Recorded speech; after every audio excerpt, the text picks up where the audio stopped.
여러분 안녕하십니까? 한 주간의 주요 소식을 정리해드리는 헬로티비 뉴스 전북입니다. 서울 사랑제일교회에서 시작된 코로나19의 확산세가 지역의 경제에도 영향을 미치고 있습니다. 당장 다음 달 추석 대목을 앞둔 상인들은 손님들의 발길이 뚝 끊어져서 한숨만 깊어지고 있는데요. 이진철 기자가 취재했습니다. 여름 휴가 기간을 지나 추석 대목이 한 달 앞으로 다가왔지만 전통시장을 찾는 손님들의 발길은 뜸해졌습니다. 지난 광복절 연휴 기간 서울에서 시작된 코로나19 확산세가 전북에도 영향을 미친 겁니다. 지난 광복절 광화문 집회에 참여한 것으로 파악된 전북 도민은 모두 309명. 전국에 다시 한번 고강도 사회적 거리두기가 예고되면서 지역 경제 침체가 우려되고 있습니다. 현재 우리는 서울과 경기 지역에서 발생한 집단 감염이 언제든지 전국적인 대유행으로 번질 수 있는 일촉즉발의 상황에 처해 있습니다. 한국은행 전북본부가 발표한 자료를 보면 지난 1월 코로나19 발생 이후 소비 심리는 빠르게 위축됐습니다.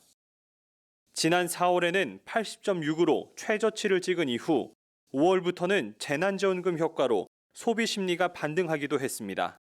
이런 가운데 코로나19 확산세가 다시금 회복되고 있는 소비 심리를 위축시키지 않을까 우려가 커지고 있습니다. 특히 전통시장 등 소상공인들은 하루빨리 코로나19 상황이 끝나기를 바라는 것 이외에는 할 수 있는 게 없다고 하소연합니다.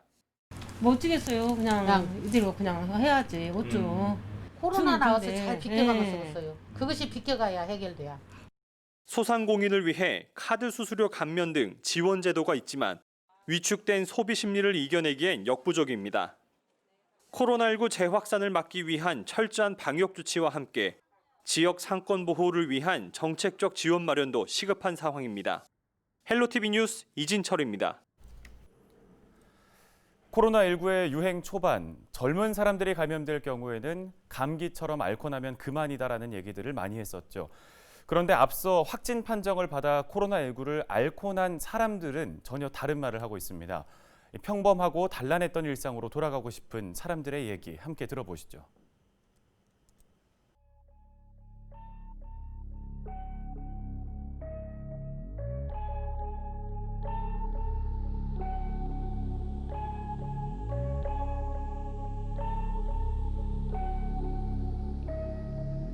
미각하고 후각 상실이 있었고 저희 남편은 폐 쪽으로 균이 너무 많이 침투해서 숨쉬기가 곤란해지고 그래서 상태가 악화된 거죠.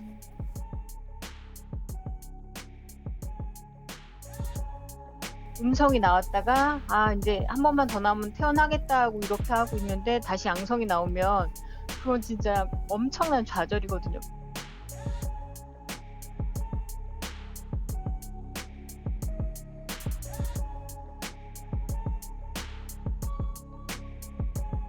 네, 많이 힘들죠.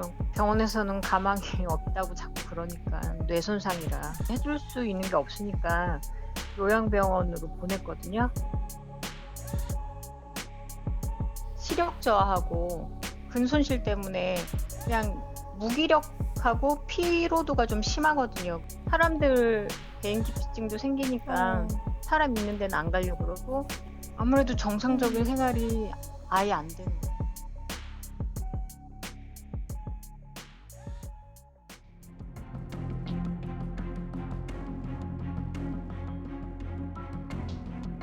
부정맥이라 그러나 이렇게 갑자기 가슴이 쿡하쿡하고 뛰는 거 있잖아요. 벌렁벌렁 뛰는 거 있고 그리고 갑자기 또 뭐 심적으로 그런 생각하거나 하면은 숨도 좀 가빠지고 호흡도 약간 가빠지고 그리고 정신적으로 늘 불안하고 뭐 퇴원해서 지금까지 그냥 화장실 딸리는 안방 제 방에서 뭐 이런 거 가재 도구 놓고 즉석식품으로 지금도 격리해요. 지금도 격리 중에 그냥 뭐 병원에 있는 만도 못해요. 사실은 저는 지금 계속 즉석식품으로 방 밖에 한 발짝도 나오는 거를 굉장히 예민해해요. 확진된 환자였던 입장에서는 더 그렇잖아요. 사실 뭐 아들놈 잠깐 거실 나가갖고 마주칠 일이 생겼는데 잠깐 저를 보더니 움찔하더니 이렇게 마주쳐 걸어가는데 몸을 살짝 이렇게 피하더라고요. 아마 무의식적으로 그랬던 것 같아요. 힘들고 좀 비참하고.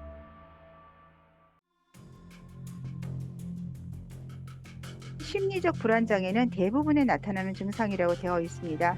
그렇기 때문에 국가에서는 단순히 코로나19가 바이러스가 나오지 않기 때문에 이걸로 치료가 끝난 것이 아니라 이런 코로나19에 의한 후유증을 가진 분들에 대해서 장기적으로 심리치료라든지 그리고 그 후에 병원을 방문해서 다른 후유증이 없는지를 확인해 보는 것이 대단히 중요하고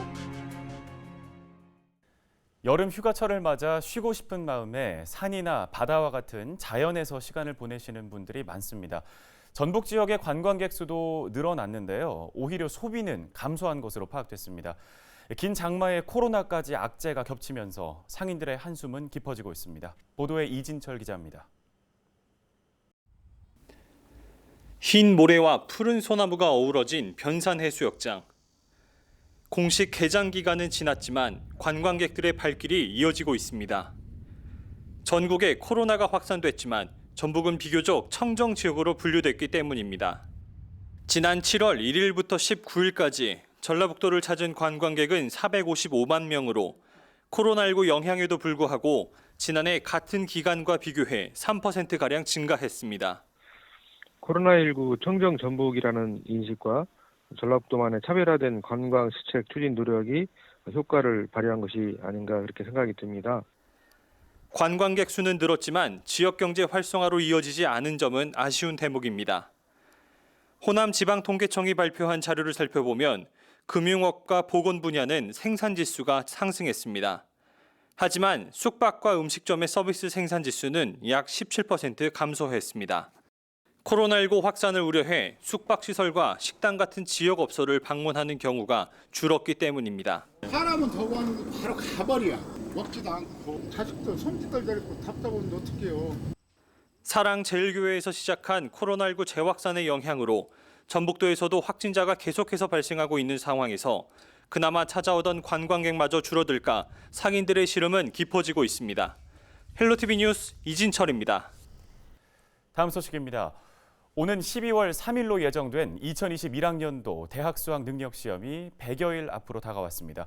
하지만 코로나19 재유행 조짐이 보이면서 수험생들의 혼란이 커지는 등 입시 현장에서도 어려움을 겪고 있습니다. 김남호 기자입니다. 대학 수학 능력 시험이 100일 앞으로 다가오면서 수험생들의 긴장감도 높아지고 있습니다. 현재 고3 수험생들은 코로나19 상황에서도 대입시험을 앞두고 있다는 특수성을 고려해 매일 학교에 가고 있습니다. 하지만 최근 코로나19가 전국적으로 확산되면서 수험생들의 불안도 커지고 있습니다. 사회적 거리두기 3단계가 시행될 경우 등교가 전면 중단되고 원격 수업이 장기화되면서 고3에게 불리하다는 분석 때문입니다. 학교에서 코로나 수칙 지켜야 할 것들 방역 잘 하면서 지키면서 힘들지만 수능이 100일 남은 만큼 친구들이랑 힘내서 공부하고 있습니다.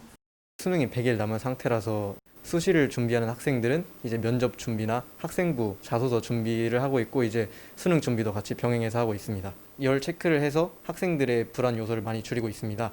이런 시스템을 바탕으로 계속 꾸준히 공부를 할 수 있을 거라고 생각하고 있습니다. 코로나19의 전국적인 확산 우려에 수능 날짜를 추가로 늦춰야 한다는 주장이 나오고 있지만 교육부는 당초 예정된 날짜에 수능을 치르겠다는 입장입니다.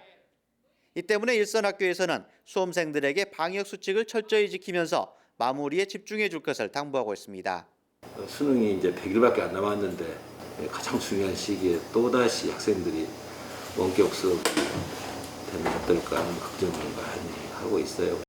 주어진 시간 내에서 방학을 포기하고 수업을 좀 더 해서 학생들의 학습 결손을 최소화시키는 방향으로 노력을 하고 있습니다.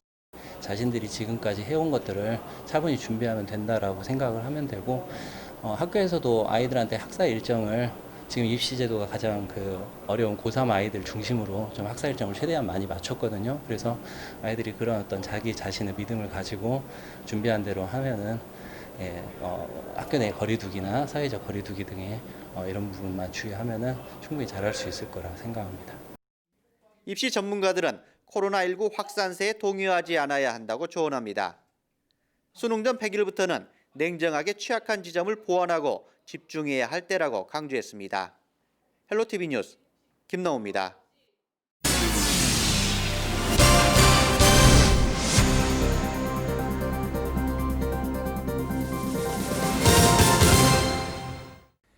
예, 요즘 잠깐이라도 바깥에 나갔다 오면 땀이 흐를 정도로 무더운 날씨가 이어지고 있죠. 이럴 때일수록 온열 질환에 각별히 주의를 해야 되는데요. 특히 60대 이상의 경우에는 바깥 활동을 할 때 충분한 휴식과 수분 섭취가 요구됩니다. 이진철 기자입니다. 뜨거운 태양 아래 환경 미화에 임하시는 어르신들. 무더위를 피할 곳이라곤 나무 아래 그늘밖에 없습니다. 코로나19 확산 우려에 마스크까지 쓰고 있어 숨쉬기조차 힘든 상황입니다. 그게 이제 마스크를 요 얼굴과장 이쪽에 코랑 다 힐난 게 그것이 죽겠죠. 전북 지역 온열 환자 현황을 살펴보면 지난해 76건이 접수됐고 이 가운데 51건이 8월에 집중됐습니다. 연령대를 살펴보면 지난 3년 동안 전북에서 온열 환자 360여 명이 발생했는데 절반가량이 60대 이상입니다. 전북 소방본부는 9월 말까지 본부는 물론 14개 시군 소방서마다 폭염 대책본부를 설치해 운영하기로 했습니다. 각 지자체에서도 스마트 그늘막을 설치하고 승강장 주변에 얼음을 놓고 야외 무더위 쉼터를 운영하는 등 다양한 폭염 대책을 추진하고 있습니다. 폭염 피해를 최소화하기에 무더위가 심한 낮 시간에는 가급적 야외 활동을 차지하고 충분한 수분을 섭취하는 등 폭염 대비 건강 관리를 철저히 해 주시기 바랍니다. 온열 질환을 예방하기 위해선 낮 최고 기온이 가장 높은 오전 11시부터 오후 3시까지 야외 활동을 피하는 것이 좋습니다. 헬로티비 뉴스 이진철입니다. 오랜 장마가 끝난 뒤 최근 농촌 들녘에서는 오미자 수확이 한창이라고 하는데요. 농민들은 긴 장마로 온도가 낮아지면서 수확량 증가를 기대하고 있지만 코로나19 등의 여파로 판로에 대한 고민은 늘었습니다. 김남호 기자가 보도합니다. 순창군 복흥면 오미자 재배 농장입니다. 오랜 장마가 끝나면서 농민들이 오미자 수확에 나섰습니다. 오미자는 낮은 온도에서 작황이 좋아지는 특성이 있기 때문에 농민들은 긴 장마의 영향으로 수확량이 늘어날 것으로 기대하고 있습니다. 지난해 서리 피해 등으로 복흥면 일대 오미자 주산지 생산량은 20여 톤에 불과했지만 올해는 40여 톤에 달할 것으로 예상되고 있습니다. 평균적으로 봐서는 장정은 낮고 감기 같은 거 내면 감기 같은 거 안 걸려. 또 가져가야지 뭐. 커지는데 어떻게 뭐 설탕 사다가 통 사다가 막 담궈 4톤을 담궜는데 지금은 농협에서 이렇게 가져가고 오니까 그리고 재고는 없어. 농민들은 작황이 좋아 수확량이 늘어도 판로가 걱정입니다. 다행히 순창 지역의 경우 최근 서순창 농협 등 지역 농협에서 대부분 수매한 후 식품 제조 공장과 온라인 쇼핑몰을 통해 대행 판매를 시작해 농민들의 시름을 덜어주고 있습니다. 기존에 그 개인 팔로 했던 분들 작년에 사가신 분들한테 최대한 팔고 나머지 못 판 부분에 대해서는 저희 농협에서 전량 수거해서 지금 부산에 그 오미자 여기 한 10톤 정도 주고 나머지는 홈쇼핑이나 이렇게 또 거래처들을 좀 주고 나면 부족할 것 같습니다. 걱정 안 하셔도 될 것 같습니다. 장수 음식으로도 잘 알려져 있는 오미자 수확에 구슬땀을 흘리는 농민들. 판로 걱정 없이 재배에만 집중할 수 있도록 지속적인 판매 시스템 지원을 호소하고 있습니다. 헬로티비 뉴스 김나우입니다. 역대 최장 장맛비로 도로면이 파여 생기는 이른바 포트홀이 운전자의 안전을 위협하고 있습니다. 전방 주시와 서행 운전이 포트홀 사고 위험을 줄이는 해법입니다. 심다혜 기자가 정리했습니다. 도로 한가운데 뻥 뚫린 구멍이 있습니다. 차들이 지나갈 때마다 덜컹거립니다. 아스팔트 도로 표면 일부가 내려앉은 포트홀입니다. 포트홀은 빗물 침투로 연약해진 아스팔트 위에 차의 무게가 반복적으로 더해지면서 생깁니다. 특히 올해는 유난히 길었던 장마 탓에 포트홀 수가 눈에 띄게 늘었습니다. 지난 10일 동안 서울 도로 위에 생긴 포트홀은 7천여 개. 8월 연평균과 비교하면 1.5배 늘었고 지난달보다는 2배 이상 증가한 겁니다. 운전자들은 언제 어디서 만날지 모를 포트홀이 불안하기만 합니다. 볼 때는 그래도 피하는데 못 볼 때 털컥하면 핸들도 틀어지고 타다 위험하더라고요. 사고나 차량 파손의 원인이 되기 때문에 도로 위 지뢰라고도 불리는 포트홀. 전문가들은 평상시 안전 속도를 지키면서 전방을 예의주시해야 포트홀 사고를 예방할 수 있다고 설명합니다. 또 운전 중 포트홀을 발견하더라도 급하게 차선을 바꾸지 말아야 한다고 경고합니다. 갑자기 만났더라도 속도를 줄이면서 지나가는 거지 핸들을 갑자기 꺾거나 하는 건 위험하다는 얘기. 이걸 회피하기 위해서 급제동이나 급조향 등의 조작으로 2차 사고가 발생할 위험이 많죠. 포트홀로 차량이 파손돼 손해를 입었을 경우 보상의 책임은 지자체에 있습니다. 차량 블랙박스와 CCTV 등 영상을 확보하는 것이 좋습니다. 기나긴 장마에 움푹 파인 도로. 역대 최장 장마는 건강과 안전 위협뿐 아니라 도로 위 교통사고 위험도 키웠습니다. 헬로티비 뉴스 심다혜입니다. 전북 지역의 소비자 심리지수가 지난 5월부터 4개월 연속 상승했습니다. 한국은행 전북본부가 발표한 8월 전북 지역 소비자 동향조사에서 소비자의 경제 상황에 대한 심리를 종합적으로 보여주는 도내 소비자 심리지수는 95.1로 전달보다 4.3포인트 올랐습니다. 이는 4포인트 상승한 전국 평균보다 다소 높은 수치인데요. 도내 소비자 심리지수는 코로나19 여파로 2월부터 내리막길을 걷다가 정부의 긴급 재난지원금이 지급된 5월부터 상승 국면으로 전환됐습니다. 전북도는 지난달과 이달 초 집중호우로 피해를 본 전북 지역의 5개 군과 5개 면이 특별재난지역으로 추가 선포됐다고 밝혔습니다. 중앙재난안전대책본부는 지난 13일 피해가 심한 남원시를 특별재난지역으로 선포한 데 이어 지난 24일 순창과 완주, 진안, 무주와 장수 등 전북 지역의 5개 군을 추가 선포했습니다. 임실군 성수면과 신덕면, 고창군 아산면과 공읍면, 성송면 등 5개 면도 특별재난지역으로 지정됐습니다. 이번 집중호우로 전북 지역 피해액은 1,370여억 원으로 집계됐습니다. 복구액은 피해액의 2.2배인 3,025억 원으로 잠정 집계돼 단일 피해로는 10년 내의 최대 수치입니다. 남원시가 코로나19 확산 우려와 집중호우 피해 등으로 지역 경제가 위축되자 이를 활성화하는 차원에서 긴급 재난지원금을 추가 지급하기로 했습니다. 남원시는 지역 경제 활성화의 연속성을 위해 1인당 10만 원씩 남원사랑 상품권으로 긴급 재난지원금을 지급한다고 밝혔습니다. 시는 지난 5월 전국 최초로 정부의 긴급 재난지원금을 정부의 계획보다 2주 앞당겨 지급했고요. 현재까지 총 180여억 원이 지역에서 융통된 것으로 파악됐습니다. 이에 따라 시는 추경 예산 총 81억 원을 투입해 오는 31일부터 9월 25일까지 1인당 10만 원씩 남원형 긴급 재난지원금을 지급하기로 했습니다. 의뢰인에게 받은 공탁금과 수임료를 개인적인 용도로 사용한 혐의를 받는 변호사가 구속됐습니다. 정읍경찰서는 의뢰인 7명에게 공탁금과 수임료 명목으로 10억여 원을 받아 사적으로 쓴 혐의로 변호사 A씨를 구속 송치했다고 밝혔습니다. A씨는 판사를 알고 있으니 사건을 잘 해결해 주겠다며 의뢰인들에게 돈을 요구한 것으로 알려졌습니다. 경찰 관계자는 변호사라는 지위를 이용해 범행을 저질러 죄질이 나쁘고 의뢰인들을 회유해 증거 인멸 등의 우려도 있어 구속영장을 신청했다고 말했습니다.